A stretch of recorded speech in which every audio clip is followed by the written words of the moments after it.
Hello everyone, welcome back to my channel.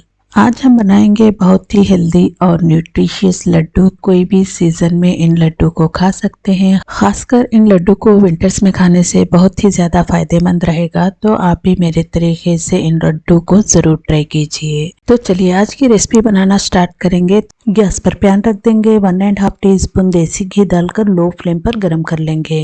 घी हल्के से गर्म हो चुका है तो अब इसमें 4 टेबलस्पून गोंद डालेंगे। इसे लो फ्लेम पर फ्राई कर लेंगे।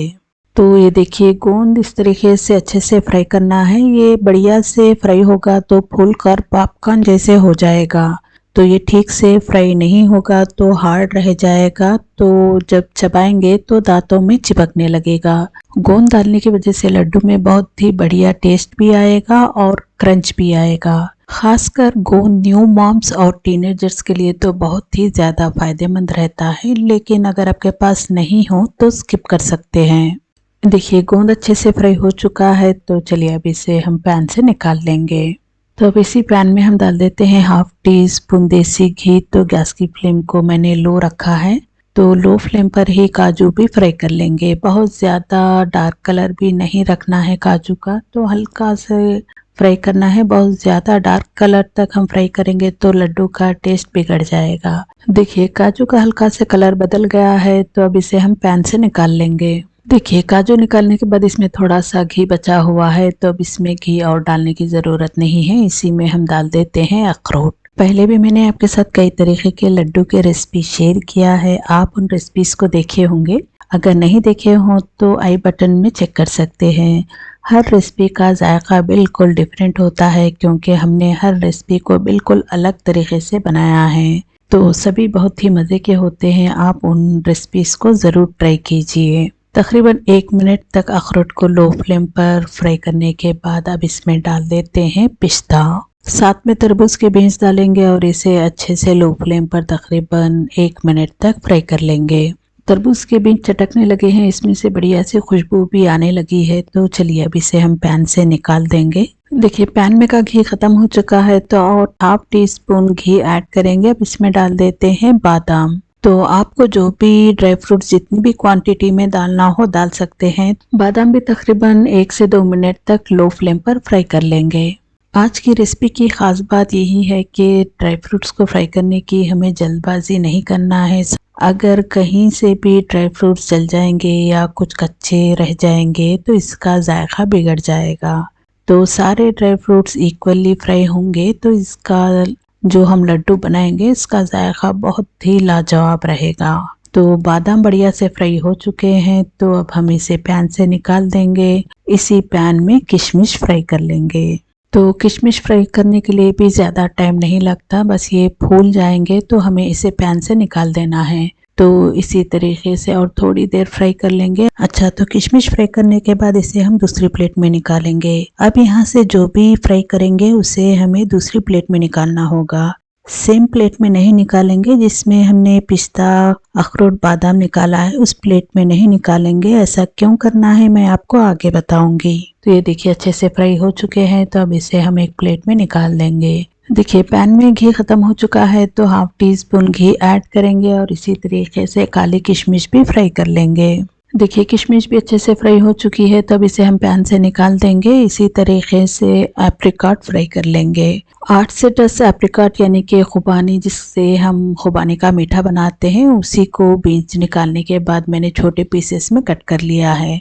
3 से 4 सूखी हुई अंजीर यानी कि फीक को भी मैंने छोटे पीसेस में कट करके खुबानी के साथ ही डाल दिया है। तो अगर आप नहीं डालना चाहो तो स्किप कर सकते हैं। खुबानी थोड़ी सी हार्ड होती है लेकिन इसे भिगाने की ज़रूरत नहीं है। इसे नाइफ से आराम से कट कर सकते हैं।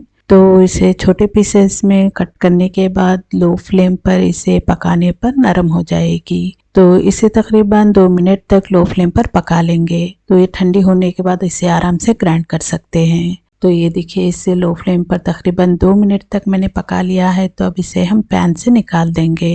अब इसी पैन में डाल देते हैं 1/4 टीस्पून देसी घी। तो इसमें डाल देंगे खजूर। तो खजूर भी आप हस्बे ज़रूरत ले सकते हैं। तो मैंने 8 से 10 खजूर को छोटे पीसेस में कट कर लिया है बीज निकालने के बाद। आज मैं इन लड्डू में गुड़ का इस्तेमाल भी करने वाली हूँ, तो इसीलिए खजूर की क्वांटिटी कम रखा है। आप सिर्फ खजूर से ही ये लड्डू बनाना चाहते हो तो खजूर की क्वांटिटी ज़्यादा डाल दीजिए। तो अब लो फ्लेम पर खजूर बिल्कुल सॉफ्ट होने तक पकाना है। अच्छा, जैसे कि मैंने आपसे बताया है, गोंद और ड्राई फ्रूट्स को फ्राई करने के बाद अलग अलग प्लेट में निकाल के रखिए।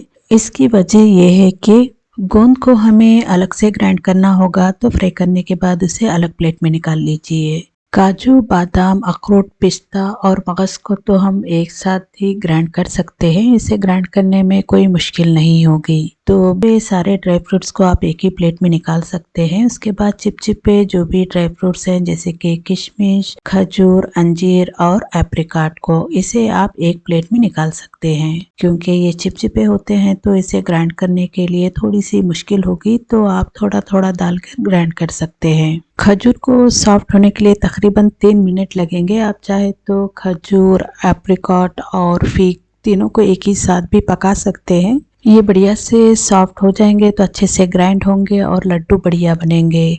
तो ये देखिए बढ़िया से नरम हो चुके हैं, तो अब इसे हम पैन से निकाल देंगे। अब इसी में आधा चम्मच देसी घी डालने के बाद गैस की फ्लेम को लो रखेंगे। अब इसमें डाल देते हैं गेहूं का आटा। आप चाहे तो मैदा डाल सकते हैं या फिर बेसन का इस्तेमाल भी कर सकते हैं, लेकिन मैं आज गेहूं का आटे का इस्तेमाल कर रही हूँ। इससे भी लड्डू बहुत ही मज़े के बनते हैं, तो आप भी ज़रूर ट्राई कीजिए। अच्छा, तो इसे भूनने के लिए टाइम ज़्यादा लगने वाला है, तकरीबन 7 से 8 मिनट तो कम से कम लगेंगे। तो इसे भूनने की जल्दबाजी बिल्कुल भी ना करें। तो अगर आटा कच्चा रह जाएगा तो लड्डू का जायका बिगड़ जाएगा। जब भी आप लड्डू खाएंगे तो कच्चे आटे का टेस्ट आएगा। तो इसीलिए आप इसे भुनने का सारा प्रोसेस लो फ्लेम पर कीजिए और इसका बढ़िया से कलर आने तक और में से बढ़िया से खुशबू आएगी, तब आप इसे पैन से निकाल दीजिए। अगर इसे पैन में ही छोड़ देंगे तो पैन की गर्मी में आटा पकते रहेगा और फिर ये जल जाएगा, तब भी लड्डू का जायका बिगड़ जाएगा। आटा मैंने तकरीबन 4 टेबलस्पून डाला है, आप चाहे तो ज्यादा भी डाल सकते हैं। तो मैंने ड्राई फ्रूट्स की क्वांटिटी ज्यादा रखने के लिए सिर्फ ये बाइंडिंग के लिए डाला है, तो आप ज्यादा क्वांटिटी में डालना चाहो तो डाल सकते हैं। देखिए लो फ्लेम पर मैंने तकरीबन 7 मिनट तक भून लिया है। तो इसका कलर भी लाइट गोल्डन कलर आ चुका है। तकरीबन 1 मिनट तक और भूनेंगे तो बढ़िया से कलर भी आ जाएगा। तो इसे मैं पैन से निकाल दूंगी। तो चलिए ये ठंडा होने तक हम ड्राई फ्रूट्स को ग्राइंड कर लेंगे। ये देखिए आटा भी अपनी गर्मी में पकता हुआ और थोड़ा सा डार्क कलर का हो गया है, तो ये बहुत ही बढ़िया कलर है, तो हमें इसी तरीके का रखना है। तो गोंद भी ये देखिए बढ़िया से ठंडा हो गया है। तो ये देखिए हाथ से मैश करने पर इस तरीके का पाउडर बनना चाहिए। तो मैं इसे ग्राइंडर जार में डाल के ग्राइंड करने वाली हूँ। आप चाहे तो इसे हाथ से भी मैश कर सकते हैं। तो गोंद को मैंने ग्राइंड कर लिया है, तो इसी में डाल देंगे। सारे ड्राई फ्रूट्स भी हमारे ठंडे हो चुके हैं, तो सभी को ग्राइंड कर लेंगे। तो इसे ग्राइंड करते वक्त एक बात का जरूर ख्याल रखिए, इसे हमें फाइन पाउडर नहीं बनाना है। तो कुछ को हमें दरदरा रखना है तो कुछ फाइन पाउडर रखना है। तो ये देखिए हल्का सा मैंने ग्राइंड कर लिया है। तो अब इसमें से चुनकर इसमें इस तरीके से मोटा जो भी है इसे निकाल कर दोबारा से ग्राइंड कर लेंगे। ऐसा करने की वजह से हमें थोड़े से मोटे पीसेस भी मिल जाएंगे और थोड़ा सा पाउडर भी बन जाएगा। तो ये जो हमने जार में निकाल लिया है, तो इसे हम दोबारा से ग्राइंड कर लेंगे। तो ये देखिए बढ़िया से हमने सारे ड्राई फ्रूट्स ग्राइंड कर लिए हैं। तो अब इसी तरीके से खजूर, एप्रिकॉट और अंजीर को भी ग्राइंड कर लेंगे जो हमने फ्राई करके रखा है। तो अब इसी में डाल देते हैं थोड़ा सा गुड़। तो आज मैं गुड़ को पका के नहीं डालूंगी, इसी के साथ ग्राइंड कर लूंगी। इसी में मैंने किशमिश भी डाल दिया है। 2 से 3 बैच में मैं थोड़ा थोड़ा करके ग्राइंड कर लूंगी। तो आपके जार में जितना भी आता है थोड़ा थोड़ा करके ग्राइंड कीजिए और इसे बहुत ही बारीक अच्छे से ग्राइंड कर लीजिए। तो ये देखिए मैंने दोनों टाइप के किशमिश, अंजीर, खजूर और खुबानी को भी अच्छे से ग्राइंड कर लिया है। अब इसमें डालेंगे हाफ टी स्पून हरी इलायची का पाउडर। तो अब इन सभी को अच्छे से मिक्स कर लेंगे। तो आज की लड्डू की रेसिपी आपको कैसी लगी हमें फीडबैक ज़रूर दीजिए। अगर आपको पसंद आई हो तो मेरे वीडियो को लाइक करके चैनल को सब्सक्राइब ज़रूर कर लीजिए। साथ में फैमिली और फ्रेंड्स को भी ज़रूर शेयर कर दीजिए। बेल बटन तो प्रेस करना बिल्कुल भी मत भूलिए, ताकि जब भी मैं इस तरीके के वीडियोस अपलोड करूँगी तो आपको उसके नोटिफिकेशन बहुत ही आसानी से मिल जाएंगे।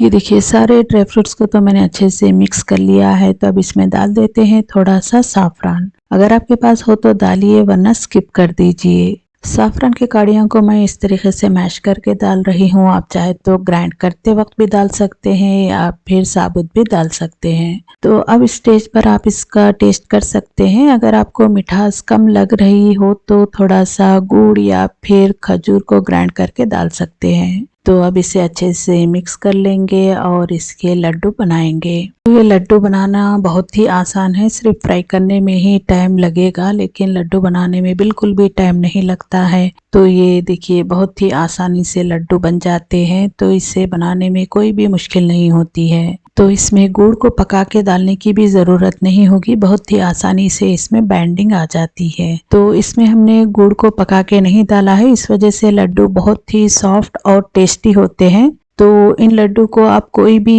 एज के लोगों को खिला सकते हैं, यानी कि बच्चों के साथ साथ ग्रैंड पेरेंट्स को भी खिला सकते हैं। चाहे लेडीज हो या जेंट्स, सभी के लिए ये लड्डू बहुत ही फायदेमंद रहते हैं। तो आप भी मेरे तरीके से इस रेसिपी को ज़रूर ट्राई कीजिए। तो चलिए फिर मिलते हैं कोई मज़ेदार सी रेसिपी के साथ अगले वीडियो में। तब तक के लिए दीजिए इजाज़त। Bye bye.